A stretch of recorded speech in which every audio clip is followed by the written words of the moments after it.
guys, welcome back to the vlog. I'll apologize in advance for the noises in the back because our neighbors are moving and I'm not sure what they're moving, but it sounds like they're moving an entire china shop. Anyway, I hope you guys enjoy, and I'll start by telling you background here. It's a fragrance store with several branches around Seoul. Each branch has a different retail space to explore, and when you visit each space you can collect a stamp to commemorate your visit. If you end up collecting all the stamps, you can actually go and get a free gift from Grandhand. We've been exploring Anguk. This area of Seoul features traditional Korean style houses and buildings. Many people come here to take photos, so it gets quite busy. We spent some time to check Anguk's traditional Korean style variations of popular stores such as Grandhand and New Balance. It's really cool to see these brands embrace a unique and traditional retail space, and it felt kind of surreal seeing these usual everyday items in a traditional style setting.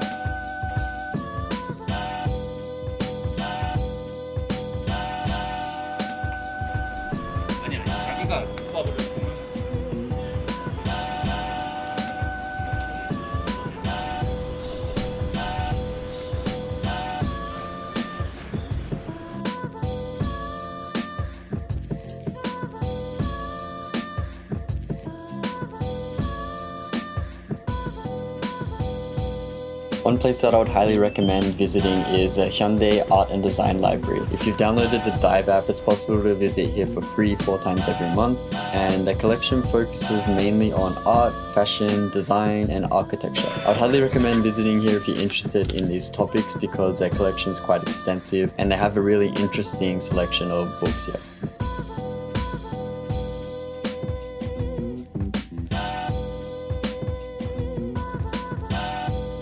And we finished the day with pizza. Usually Korean style pizza has a little bit too many toppings for my liking, but here at Plop they use some restraint to make a balanced and delicious take on Korean style pizza, which I really love.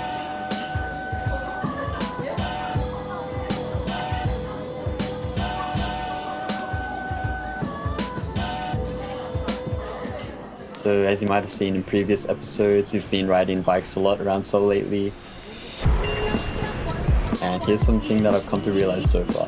The cars don't stop for people at the pedestrian crossing, so they don't wait for green lights, so we end up riding our bikes on the footpath, which annoys the pedestrians.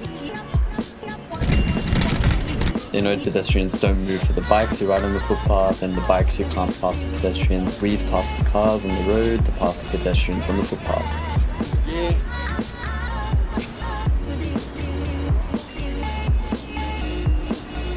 If it sounds confusing, it is confusing. It sounds like a chaotic paradox, but this is what it's like to ride a bike in Seoul. Everyone's just annoyed at each other as we all try to go about our own business.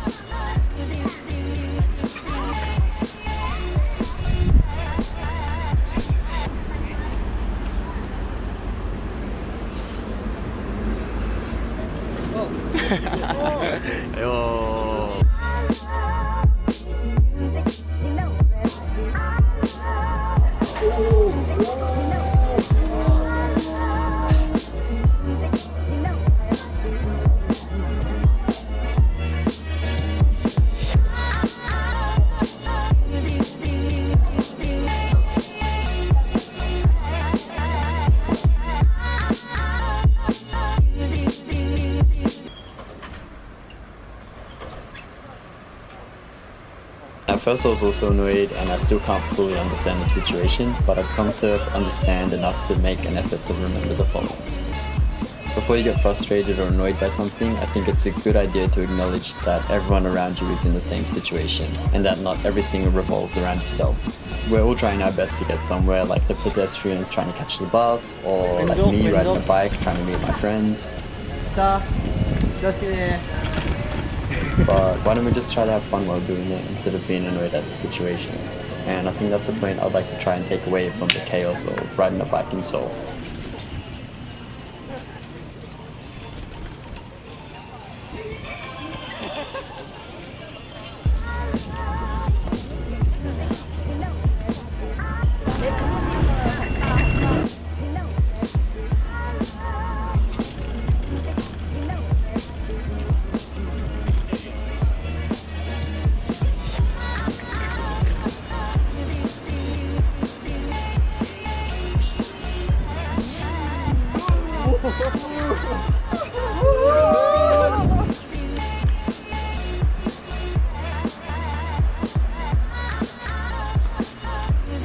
Thanks for listening to me ramble on, and I hope you guys enjoyed this one. I'll see you guys next week.